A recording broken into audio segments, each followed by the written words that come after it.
Hey there, Blockhead Traders. Here at Blockhead Traders must inform you that we are not financial professionals. Nothing we say should be considered financial advice. We offer our own thoughts and opinions to you, the viewer. We expect you to take these opinions, form your own financial conclusions, and make your own financial decisions. This is Blockhead Traders for the week of February 22nd, 2026. And in this week's episode, I'm going to take a look at the covered call. This is something that, you might hear as part of the wheel strategy. And it's one of these things where you can win while you're actually losing. And I really want to kind of dig into that because I had a recent trade that's been going on for quite a while. And it was a winner, but if you look at the grand scheme of what I left on the table because I played a covered call, it really kind of felt like I lost. So that's really what I want to kind of focus in on this week, just to give you a little bit of experience and a little bit of perspective on what can happen with a covered call. And while you will still turn a profit, sometimes it can feel not as good as if you happen to trade the other way. But before we hop to that, I want to give a shout out to our Discord, a link in the description below. You can hop in there, say hello to myself, Viper, some of the other Blockhead traders. Love to hear what you're trading, love to hear what type of content you want to hear about. Also, you'll find a link to thetagang.com/sprocket888, where I post each and every one of my equity trades, the good, the bad, and the ugly. Also, this is available in an audio-only format wherever you get your podcasts. So look us up, subscribe, and if you can't find it there, let us know and we will get it there. But let's hop to this week's content. In this week's content, I'm going to touch on covered calls. Now, I'll just do a really quick refresher on what a covered call is, and then I'm going to kind of talk about, some of the aspects that it can play out. And I want to give a specific example that recently closed out for me. However, while it was a winner on paper with green, you'll see as I talk through it that it could have been a bigger winner perhaps if I didn't take a covered call. But the trade-off there is the certainty against the uncertainty of what could happen with a particular underlying. So just to refresh what a covered call actually is. So a covered call is when you sell a call, but you have the underlying shares to cover that particular call. So if you remember, when you sell a call, that is giving the buyer of that option the right, but not the obligation to call those shares away from you. So if you trade a particular underlying, let's say Apple is trading at $100 and you sell a call at $130, that means that whoever bought that coupon has the right, but not the obligation, to call away from you 100 shares of Apple and pay $130 for them. Now, when you sell that call, when it's out of the money, you are saying, you know what, I don't think Apple is going to get that high, but if it does get that high, I would be okay to sell those shares at $130. That's $30 above where the current price is trading. And there's a time bound to that coupon. So at the end of the time, if Apple is not above the $130, then that call is basically worthless. You keep your shares and you keep the premium from selling that call. Sounds great, right? It's a win-win on both sides. If you end up getting called away, you get a profit because that's above your cost basis. And along the way, you collect premium for that coupon that you sell. Now, it's called a covered call if you happen to have the shares to give the buyer. A naked call happens when you sell the same thing, but you don't have the underlying shares to cover the transaction, which means that you have to go to the open market if those shares are called away from you and you don't have the shares to give. And so in today's example, I'm going to talk about a covered call, which means in my example, I had the shares to cover the call that I sold. And so you might think, well, perfect. If you know what your cost basis is and you sell the call above your cost basis, you're guaranteed to win. And that's true, you are. But what can happen is the price of the underlying can skyrocket through your price and go deeper and deeper into the money. And while you're not going to lose any money, what you will lose is the opportunity to capitalize on that extension of that run, because you're going to be capped off at where you particularly sold that call strike. And one of the things that you can do, which I did in the example I'll talk through today, is you can roll that call. So you don't have to wait till expiration. You can close that call out a little bit early and sell another call further out in time, most always for more premium. And so you kind of just keep rolling, waiting for that price to trace back.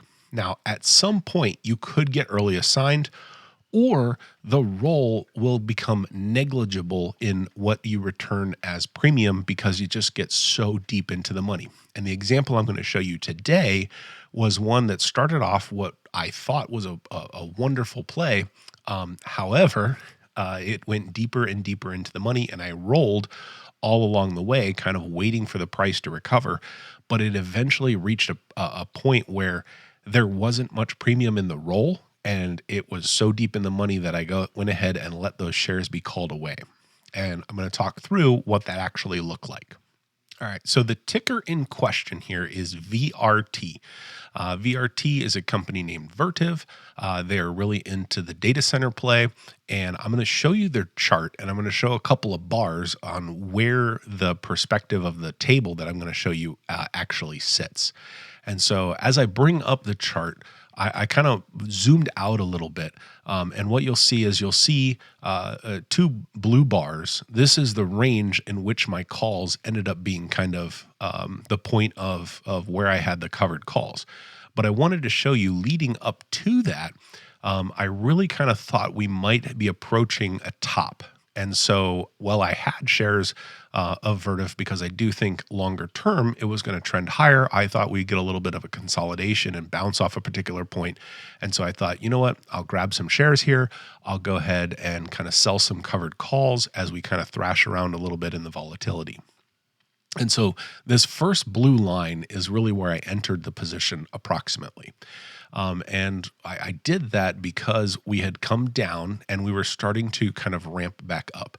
And I wanted to sell a covered call above where we were. So my cost basis of this was around $84, $85 when I entered. And I had sold a covered call at $115.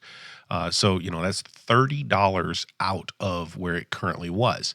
And what you can kind of really see on this chart is if I just kind of zoom back in here for the range that I had put out there was just this strong push higher.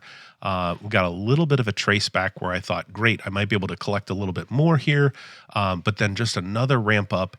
And I kept kind of rolling until this very last massive candle that started in February, where it just kind of pushed way, way, way above. And so when I ended up getting called away on the last set of options, this thing was $150 plus in the money. Because remember, I sold my call at $115, and at the point of expiration of that option, the underlying was trading at about $240 a share. And so what I'm going to pull up now is kind of a chart on what it looked like on my brokerage account and what it ended up being in the profit and loss. And this will kind of show you what I mean by when I say you can win while losing. All right, so here is the big chart of the play out of this particular covered call trade. I entered, I can't recall the exact timing. It was late April, early May, but effectively I entered about 200 shares at a cost basis of $84.69. Now that 200 shares ended up taking about $7,000 in buying power of margin away, even though I purchased those shares and the total value of that purchase was $16,938. Because I have a margin account, it doesn't actually pull all of that away. If you happen to be on a cash account, that would have allocated that much money away and your return on your capital wouldn't be as strong. So this was May of 2025, and what started out there was my very first round on May 12th. I went ahead and sold two of those $115 calls. Remember, that's $30 away from the cost basis of where I entered. And the underlying just went up and up and up from there. So what you'll notice is every so often, every so many months, I enter again. And what I'm doing when I'm entering is I'm rolling that trade forward. Now, it doesn't feel that great when you roll it forward because you're actually booking a loss as you go. Now, it's really a wash when you buy the current month and you sell the future month from a intrinsic value. So remember, the option price has two components, intrinsic and extrinsic value. Intrinsic is basically the amount of depth that the option is in the money, because there's no premium, there's no fluff on that. That is literally if you're at $115 strike and for a call, and the option's trading at underlying trading at $120, you are $5 in the money, which means there is $5 of intrinsic value that will not decay in that option.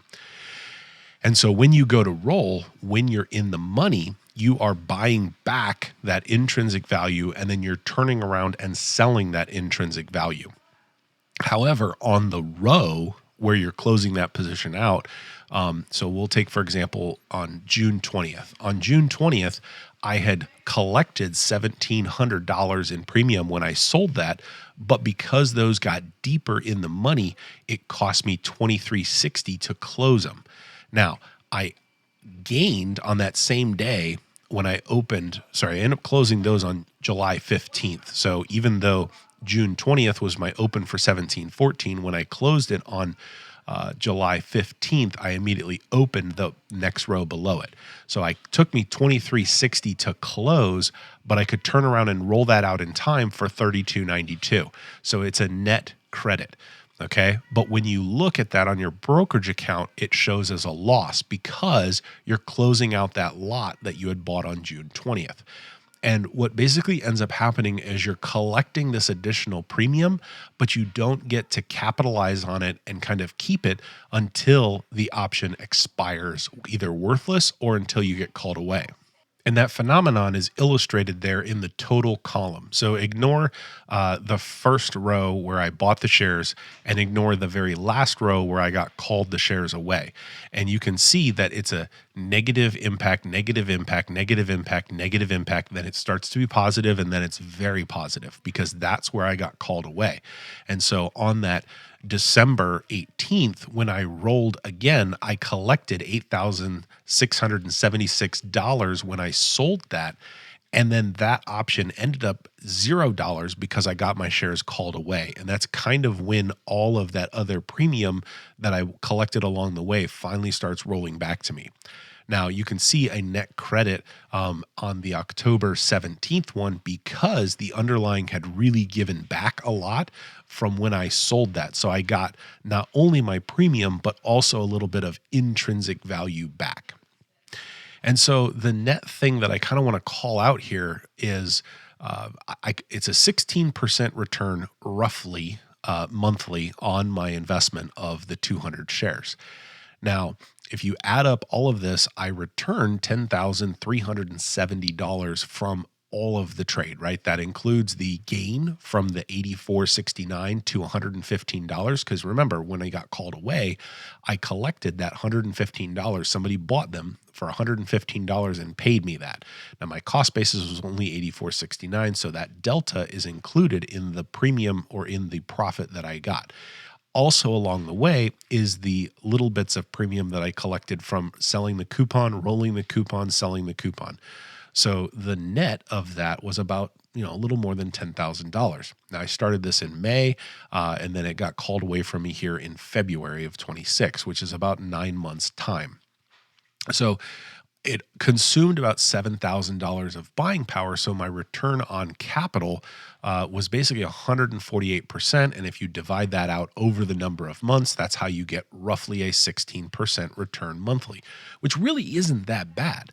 And it should feel really good. But what didn't feel so good is when those shares got called away from me, the underlying that I had the 200 shares in was actually trading for $243. And that's the part where, you might have the perspective of you lost. Because and I put that up there at the top, if I had not sold those calls and I just held that 200 shares from my cost basis of $84.69 and just sold them straight up on the market for $243, I would have profited about $31.7 thousand. That is about 3 times greater than what I ended up profiting for. And that's really where this covered call can feel like not as much of a winner. And so I bring this up because the thing is that was $30 out of the money when I sold it. And the price action and the charting, I never imagined that this thing would skyrocket up to $243. And this is where you have to kind of battle with yourself psychologically to say, you know what, I was okay selling it for $115 from my $85 cost basis, because that's a decent profit and you might as well collect a little premium. Now, I rolled because there's really not much harm in rolling. I was collecting more premium along the way, and I was kind of waiting for that thing to give back. However, it just never happened, and it got deeper and deeper into the money. And so at some point I say, okay, the shares got to go, because the rolls just become not so advantageous to collect the premium. And so I did look at rolls to take that, $130 in the money and try to roll it out. But honestly, even rolling it out 2, 3, 4 months was really only going to net me about $20, $20 to maybe $40 a contract. And I had 2 contracts there. And so at this point it was, you know what, let me go ahead and recapture my buying power, take my profits, let this get called away on assignment, and I'll go back and enter some other trade somewhere. And that really is an emphasis on the trade-off that you take for the probability of profit. So if you remember in past episodes, I really talk about when you're selling options, when you're selling these covered calls, what you're doing is you are increasing your probability of profit at the detriment or at the sacrifice of the potential amplitude of that profit. So when you looked back in May when it was trading around $85, the probability of that reaching $243 in 9 months was very low if you looked at the statistical probability at the time. So for me, I took the trade-off of a higher probability of profit, but for a lower return. And that's exactly what panned out in this particular case.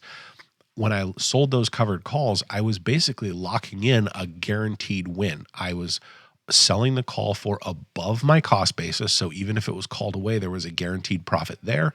And because I collected the premium when I sold those calls, I was locking in that guaranteed income from selling the covered call. Now, what I was giving up was the run above $115 share price, because I was obligated to sell that at $115. So I was foregoing the profit above $115 strike, but the probability of that was lower. So it was a trade-off of where you wanted to kind of collect that probability and your profit. And that's really when it comes down to in investing all the time. Whether you're trading, investing, there is a trade-off between the potential return, the probability of the potential return, and the higher the risk, the higher the potential reward, but the lower the probability. The lower the risk, the lower the reward, but the higher probability that you will get it. And that really is something that you'll have to struggle with and figure out for yourself on where is your risk tolerance, where is your risk and reward. When you look back at a trade like this particular one that just skyrocketed up, you might say, boy, that was a dumb trade. But when I look back at it, I don't feel so bad, because I have a target of trying to return between 6 and 10% of my investment a month. That way I can kind of hits my annual goals. And that really is a very aggressive target when it comes to return on my capital. And sure, there's a couple of, grand slams that I might miss, but I never really know when those grand slams are going to be and where they're going to be. So I would rather focus on hitting the singles and the higher probability of profit, but the lower profit potential, because it's more consistent, it's more regular, and it helps me hit a more predictable income from my trading strategy. And so that's why I'm not sad about this covered call. But if you are foreign to the covered call and what can happen, you could do this and you could feel really bad and think you have lost. And it really is a matter of perspective. But in either case, you would have had a profit. And at the end of the day, having a profit isn't a bad thing. So that brings us to the end of this week's episode. Hopefully, this gives you a little bit of insight into a covered call, how it kind of mechanically works, and what it can kind of pan out. If the underlying just blows through that call, you do have a few options to try to roll it forward and to get a little bit of a retracement so it kind of comes back out of the money. You can collect premium as you're rolling that. You're not really taking on any added risk. You have your money tied up, and that's probably your biggest risk, is the risk of lost opportunity to recycle those funds somewhere else. However, if it's a particular underlying that is super stretched, there is a lot of probability saying that retracement will happen. Example I showed at here today, that didn't happen, but there's a lot of covered calls where it stretches through my strike price. I roll and roll and roll. It comes back down. I'm able to get that expiring worthless. I wait for the price appreciation and I sell another covered call, and I just kind of stair step that up. So you can kind of recycle this, and what that allows you to do is capitalize with a regular frequency on premium collection, right? These shares normally, if I just buy and hold, don't net me any money while I'm holding them, right? Sure, they might get some price appreciation, but I'm not actually collecting income. When I sell the covered call, I'm collecting income from that covered call. When I roll that covered call forward, I'm collecting income. Now, on paper, it will look like I'm not, because I'm taking losses as that price gets deeper and deeper into the money. But at the end of that roll, eventually all of that premium comes back and will end up in your pocket, and your net overall trade will be a positive. Now, if the thing really goes like a rocket ship, it might be not as net positive as if you had held the shares, but you get that higher probability of success and that consistent income. Depending on the frequency in which you roll, you could structure that so it is a monthly income. So hopefully this gives you a little bit of insight. If you want more, go out there, research it. I encourage you to try to trade it, because a covered call is an extremely low risk trade, because you already have the shares to cover it should they be called away. And as long as you're okay selling at that price, then there's no harm, no foul. It's a lot like a limit order, except you get paid for the limit order.